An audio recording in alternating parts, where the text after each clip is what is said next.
For decades, artificial intelligence was primarily a tool for analysis. We used it to sort databases, classify images, and recommend products. It functioned by examining what already existed and assigning it to a category. Early conversational systems, like the 1966 chatbot Eliza, relied on rigid, pre-programmed rules.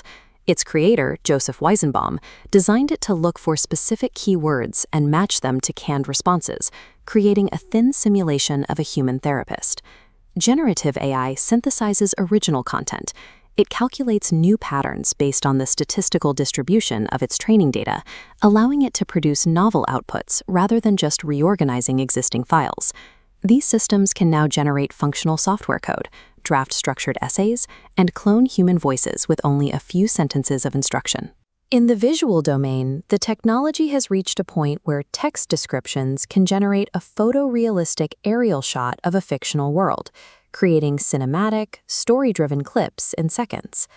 Because the model constructs these outputs in real time rather than pulling from a verified database, the resulting content is a direct product of the engine's internal statistical probabilities. The underlying architectures for these tools are called foundation models. These massive neural networks serve as the bedrock for applications like ChatGPT, Claude, and Gemini. These models are built using self-supervised learning. They ingest staggering amounts of unstructured text and images from across the internet, independently identifying patterns within the data without any human guidance.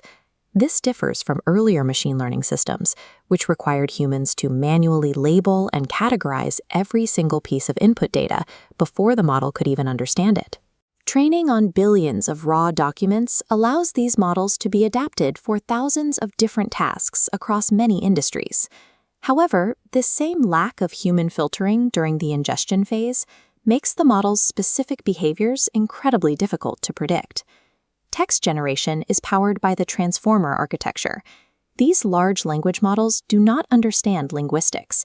Instead, they map the mathematical relationships between words based on how frequently they appear near each other in the training data.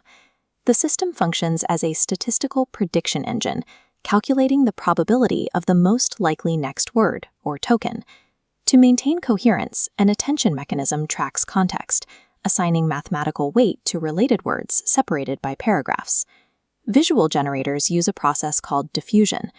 During training, researchers take clear images and gradually add static noise until the picture is destroyed.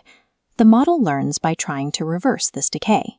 When generating an image, the model starts with pure static and iteratively removes noise based on a text prompt until a sharp, coherent image emerges. Whether it is writing code or rendering a video, the AI is not thinking. It is strictly sampling from complex probability distributions. The National Institute of Standards and Technology provides a framework for managing these systems. When we apply these guidelines, we see that many AI risks are not accidental. They are emergent properties of the architecture itself. Take confabulation, often called hallucination. Because the engine is built strictly to predict the next likely word, it will confidently fabricate false facts if those word combinations satisfy its mathematical probability requirements. Harmful bias follows the same logic. Since the models train on the unfiltered internet, they mathematically replicate and amplify the human stereotypes and prejudices found in that data.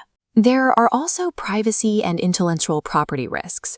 Through data memorization, models can inadvertently leak exact copies of copyrighted work or sensitive personal information that was included in the training sets.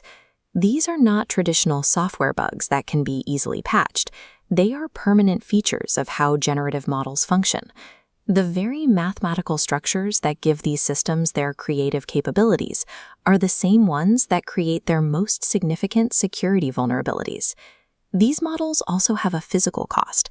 Training a system with billions of parameters requires massive amounts of electricity and places a significant burden on the regional power grid. Researchers at MIT have found that this computational drain leads to high carbon dioxide emissions, giving these digital tools a measurable environmental impact long before they are deployed. The risks are evolving as we move toward agentic AI. These systems are being connected to external tools, shifting from merely generating text to executing automated, real-world actions. As generative AI becomes integrated into our infrastructure, its deep structural flaws remain. Managing this technology will require rigorous human oversight and a strict